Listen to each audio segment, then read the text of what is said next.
It was 8:47 on a Tuesday when the street got too quiet. The kind of quiet that makes you hear your own keys rattle, and a motorcycle started shadowing me and my little girl, like it knew our names. We turned the corner, and a rider in a matte black helmet cut us off and planted his boots, no words, just intent. Then a gray SUV slid in at an angle, door opened, and a tall man said, steady as a seatbelt click, "Get in the car," and that was the moment I had to choose which fear to trust. I buckled my daughter in, with hands that didn't feel like mine, climbed into the passenger seat, waited for the trap. It didn't snap. The man kept his eyes on the road, reached into the console and handed me a small keyring alarm hilt first, like you'd offer a knife handle, and said, "Pull the pin if you need to. You know what I mean." Something in me unlocked a notch because people who mean harm don't give you more power. He took 3 rights and a left, like he was folding a map, dipped into a garage where the gate rolled up on its own, and brought us to an apartment that smelled like lemon and new wiring. White walls, clean lines. No picture frames, the kind of place built to keep you breathing. He set a folder on the table. Inside were surveillance stills from the last week, a man outside a daycare, the corner near my block, the alley behind the community kitchen, where I volunteer on Wednesdays. Same jacket, same posture, same patience that makes your skin crawl. "Caleb Rourke," the man said. "Released 4 weeks ago. You testified in the case." My mouth said nothing, and my body said everything. 3 years earlier, when I worked intake at a shelter, I helped a woman file her order, sat with her while her hands shook, stood up in court, and told the truth that wouldn't stop shaking. He went away. She breathed. I figured that was the end. Yeah, that happened. Nobody tells you how paper ends can tear back open. The man finally told me his name, Noah Sterling, and what he does. Runs Aegis North Security, never does field work, not anymore. "Your name crossed my desk," he said. "An analyst flagged his pattern near your route. I came to watch your corner tonight." It wasn't a line. He wasn't selling me anything. He showed me the kettle, pointed to a screen with camera feeds like it was the weather, and offered 2 choices: stay here tonight, or let him assign agents to move us in the morning. We stayed. After my daughter fell asleep with that little alarm tucked under her pillow, like a plastic prayer, the kettle clicked, and Noah set a mug by my elbow. "Chamomile," he said, and sat in the chair by the door like a soldier on a quiet post. I told him about the shelter, the boxes, the fluorescent courtroom, the way a man can stare at you like a dare. He listened without trying to fix the part you can't fix with words. Then he told me about his sister Maddie, and a midnight call that came too late, and how he left the army and built a company to notice the quiet, wrong things before they got loud. He didn't say it to be dramatic. He said it like reciting a label he hates. For a week, life did this weird thing where it pretended to be normal. Noah moved us into a smaller unit off Beacon Court, a place the gate didn't brag about, and the cameras didn't apologize for. My daughter Lena named it Glow House and promptly upgraded Noah to Mr. Quiet because he moved like elevator doors.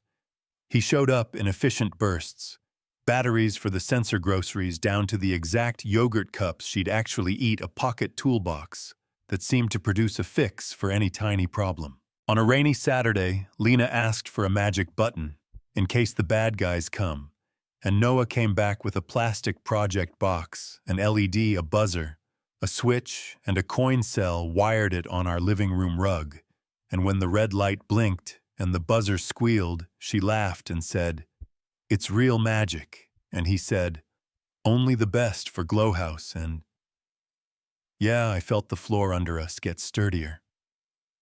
Thursday dinners turned into a calm little ritual.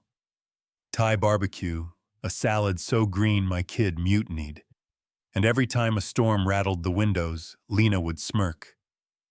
Mr. Quiet brought the thunder like he ran customer support for the weather.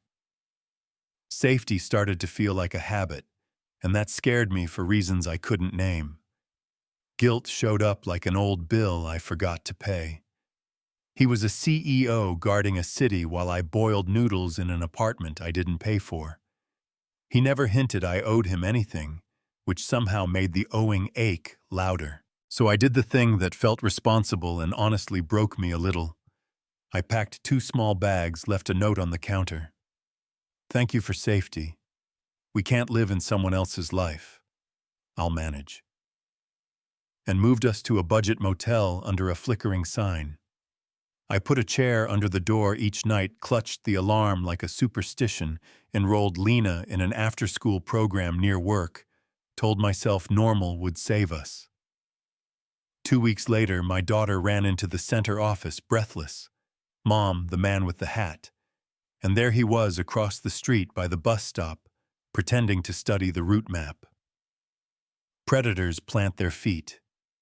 People who belong shift their weight. I called the police.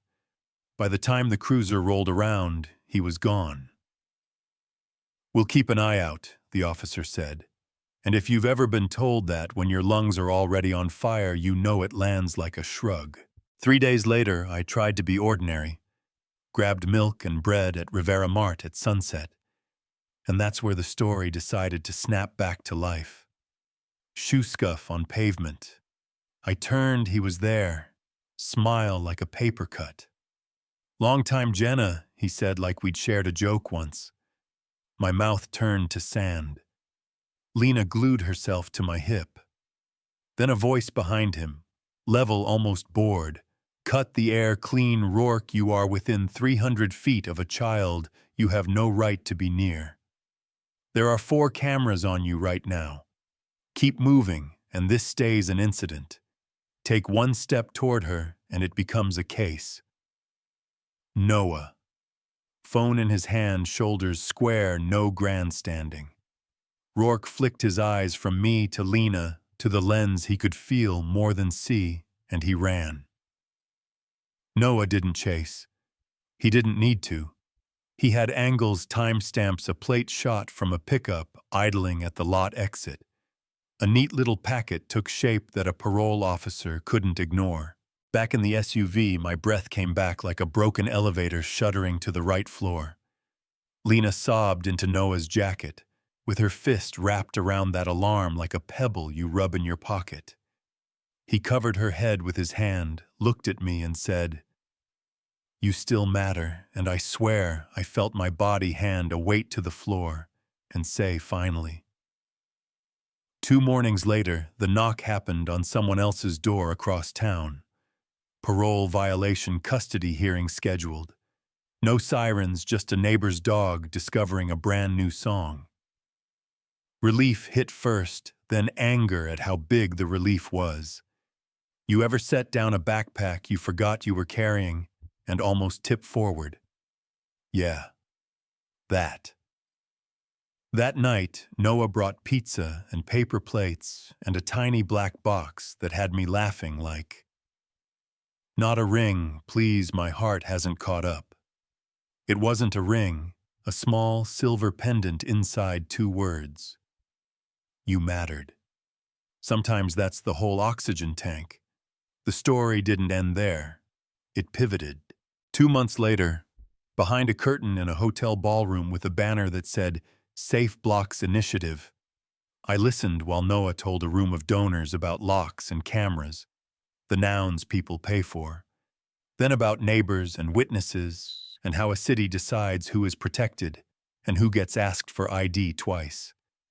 He introduced me as a community advisor, and I walked out, told the truth again. What bravery looks like on paper and how small it feels at 8:47 p.m. The sound of a motorcycle threading through your ribs the way a quiet voice can be the loudest thing you've ever heard. People stood up and clapped like it mattered, and for once I believed them. Now here's the part that makes folks argue, and maybe that's healthy. The reason he could help me is because he watches, patterns, faces, plates. He uses cameras that aren't his and builds maps nobody else has time to build. Is that a problem or is that a solution? Or is it both? I know a woman who's alive because someone refused to mind his own business. I also lock my door at night and feel safer knowing there's a dashboard somewhere that blinks red if a certain name gets near mine. Maybe that's the world, or maybe we finally said it out loud. In our kitchen at Glow House, there's a drawing on the fridge. 3 stick people holding hands under a rectangle my kid swears is a sky window. Me mommy, Mr. Quiet. And underneath she spelled home with 2 M's. I don't need a ring to translate that. What I needed was a person who chose to be loud in the exact way the world told him to be quiet, and a decision to stop shrinking. He didn't stay silent. I didn't stay small. We met in the middle and called it a life. So tell me what you see here. Is Noah a hero or a line crosser with good intentions? Do the cameras feel like streetlights that finally work, or eyes that stare too long? Drop your take in the comments. Argue with me, back me up. Tell me your version from your block. Hit like if you want more messy, real stories where people aren't perfect and still try anyway, and subscribe if you've got one of your own to tell. Because someone out there is listening the way Noah listened to me, and they might be parked at the exact corner you need.